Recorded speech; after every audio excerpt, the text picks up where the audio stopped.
What's up, guys? Welcome back to another episode of the Gruesome Garage. Another beautiful day in paradise, as you can hear from the sights and sound around me. It's not actually a bad day today, surprisingly, but it's a little chilly. But today I want to get to, a little bit of a problem that I've had since I slapped this together. It's not really a big problem, but I think it looks terrible, and that is we have a little bit of opposite camber going on, where I don't know if you guys can see, but the tire actually is not straight up and down. It actually opens up a little in the top.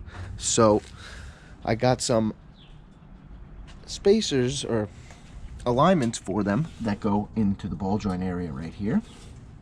And let's get to it. I did a little research, and it seems like this is really the only way to do it.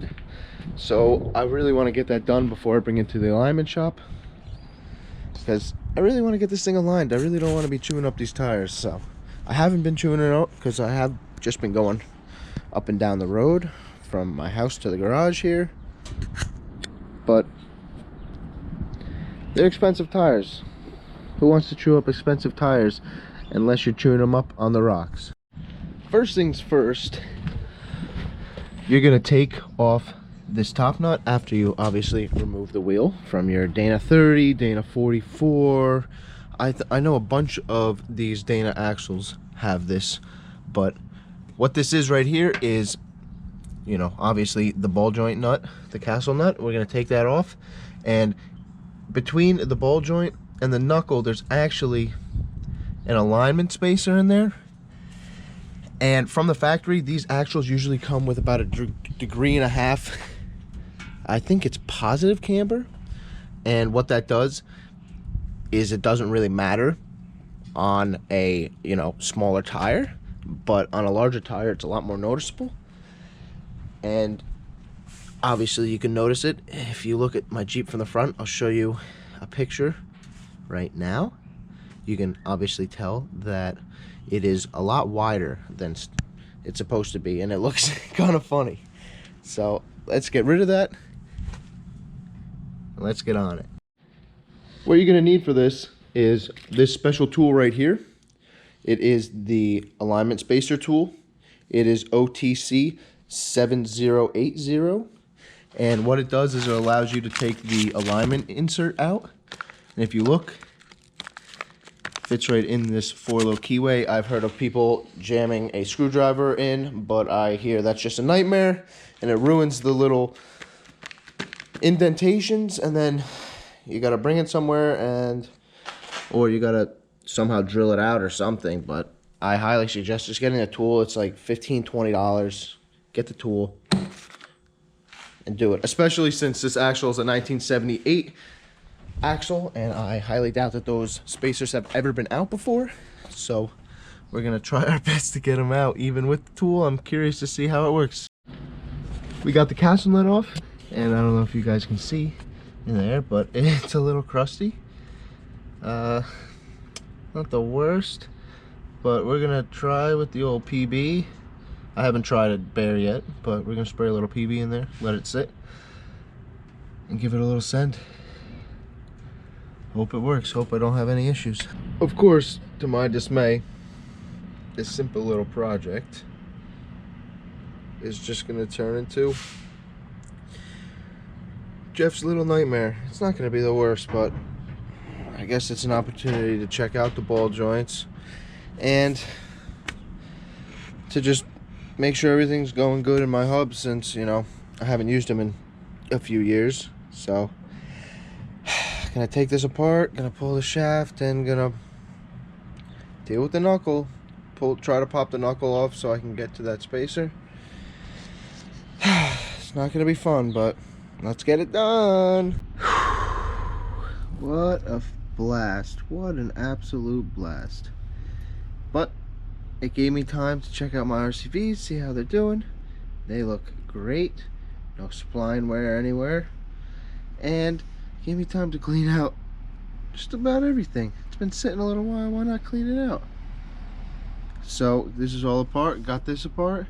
Let's attempt to get this spacer out. Well. Comes out a lot easier once the ball joint's off. A lot of people say you can do this without taking the ball joint press and sending it, but not this time. Not for a 78 axle that I I've had the knuckles off and stuff. I've just never had this out, and this axle sat in the mud before I acquired it, so that's probably why it was a little crusty and not fun. But threads aren't ruined, nothing's ruined. So let me, guys, you want to see the difference between this and the one we're putting in. This one is perfectly circular and the other one is a little offset. If you look at this one, it is perfectly centered throughout the whole alignment spacer, and this one is offset about 1.5 degrees, or at least it claims to be. And that's exactly what we're gonna need. So let's slap this in there. Ta-da! Of course, yet again, I got overzealous and I forgot to film, but I promise on the next side I will show every step by step of what I'm doing, and we'll bang it out together as a team. But I got it on super easy, adjusted it where I wanted it, and the depth, because you know you have a certain depth, I matched the same depth as the old one and tightened the bottom ball joint. It got nice and tight up there. Tighten that up. Now the proper procedure is, which I checked, it's about 60 foot-pounds, so you really want that clip under there to be at 60 foot-pounds of torque against the ball joint. And then that and that, I think, are like 95 foot-pounds or 125, I forget, but they're tight. They're not coming off. Let's get at the reinstallation of all the beautiful guts, re-greasing everything, cleaning up everything, and we'll start working to the other side. You know, 20-minute side job turns into a 2-hour side job. Yippee! Promised you a step-by-step, so let's get at it. First things to do, get this brake off.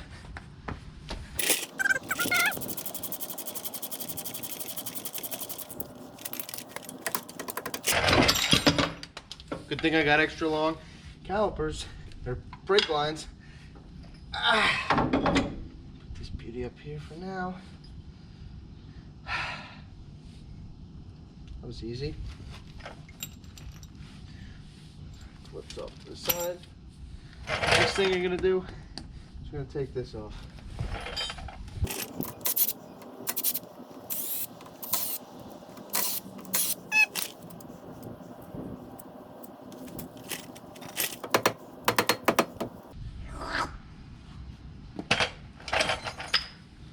Now for the fun stuff.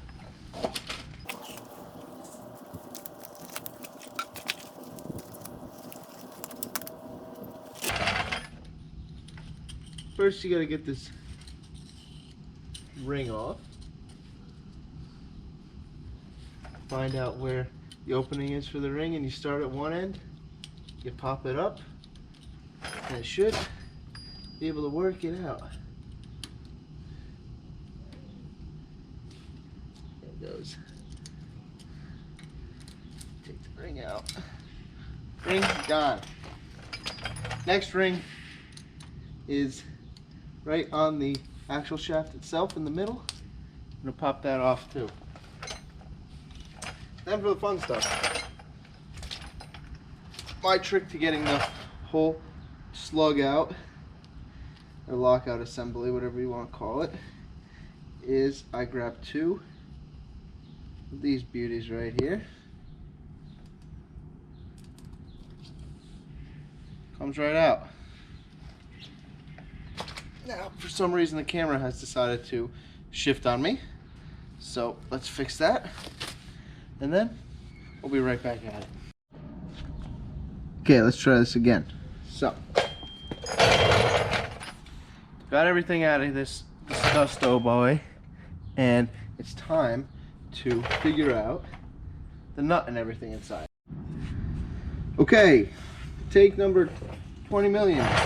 Now inside here, after we remove all the slugs and the guts or whatever you got going on, lockouts, you are going to find yourself a weird dimpled shaped nut, kind of like the one I showed you before. Now what you're going to do is you really need the proper tool. This is for a Dana 44. They also make one that looks exactly the same but larger for a Dana 60. So what you're going to do is you're going to use that to find your little nipples and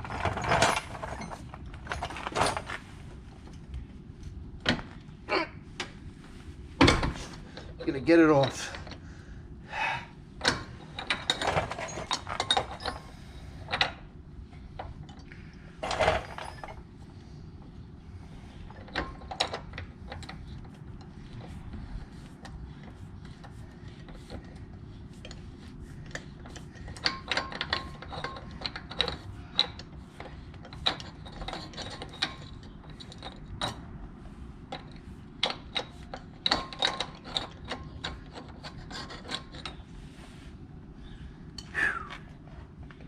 It's a messy job.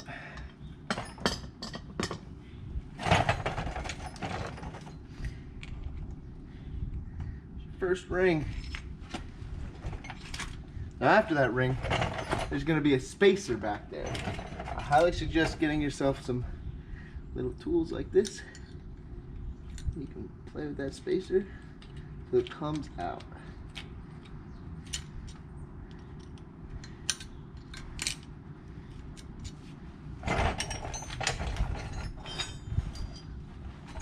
What you're really gonna want.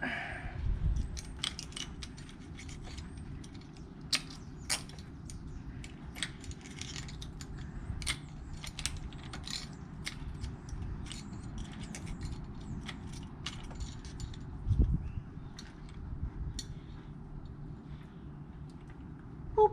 Got this ring. So that ring actually spaces out another washer or nut, and that spacer locks into this nut so it won't back out after the other nut is stacked on. So let's get that one other nut off. It's the same tool as this.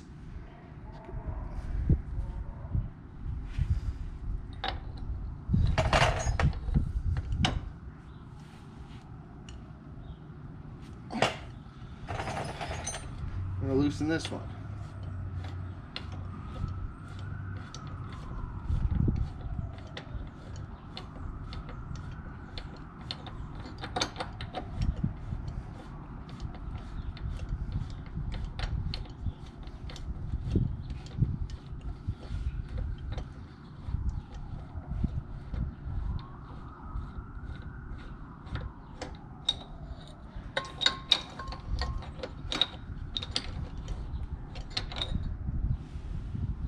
Then you guys will realize that this and this and the first one, they're the same thing, except for this one has a little tiny pin right there, and that's for a secret surprise, a fun surprise when you're putting it back together. So this theoretically should just slide off. Now watch, there's a bearing in here that you don't want flopping out on you, so you're gonna pull it out. Make sure it's always upward like this so you don't lose that bearing. Put it down on a nice surface so you don't ruin the disc, and this is what we got left. So we're gonna take our glove that we used before, and we're gonna cover my shaft and everything for now, because now we got to get this bracketry off. It's an 11/16. So we're going to take our little handy sender and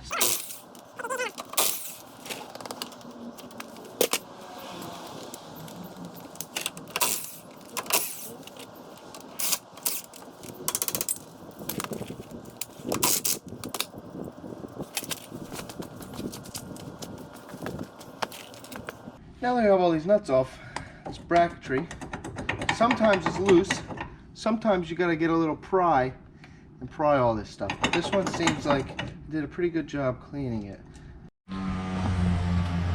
Of course, I just found out my video froze and we lost all the goodness of how to get this stuff out.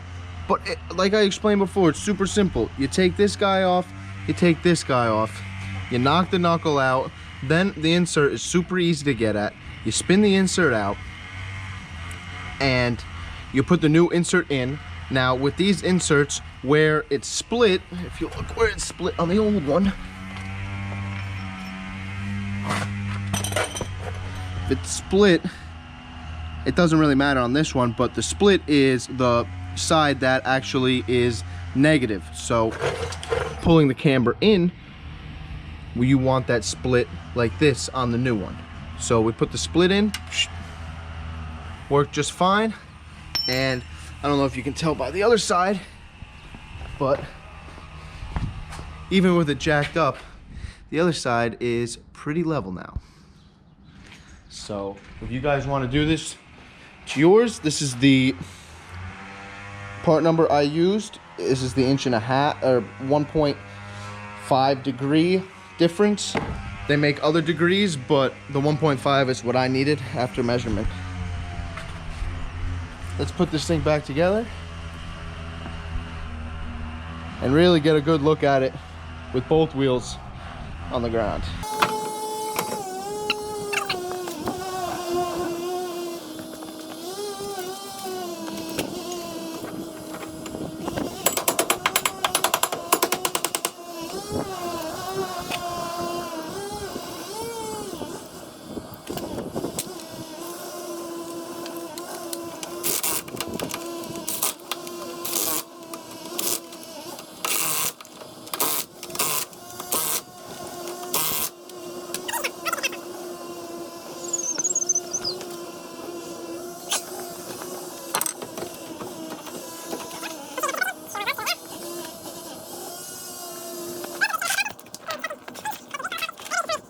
That's all I gotta say.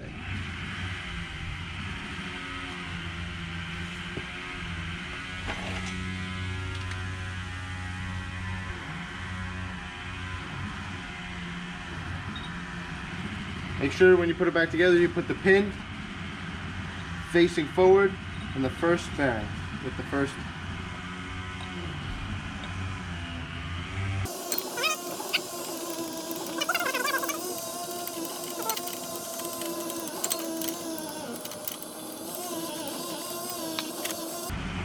Almost forgot.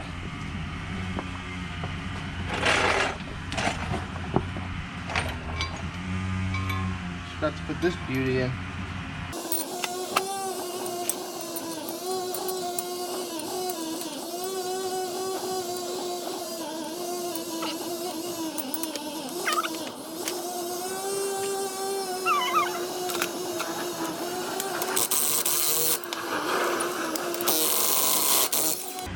Would you look at that?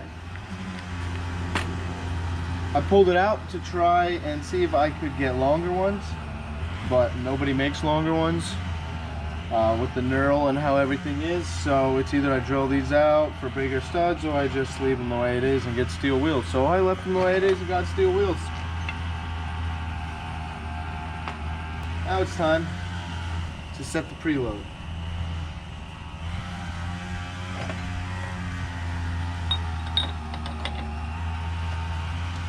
How you're gonna do that is basically tighten it as you spin it.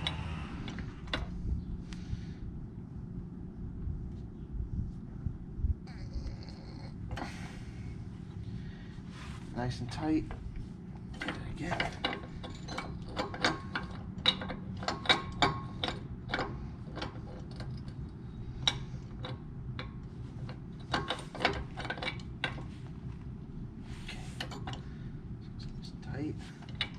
Then you want to back off about a quarter turn.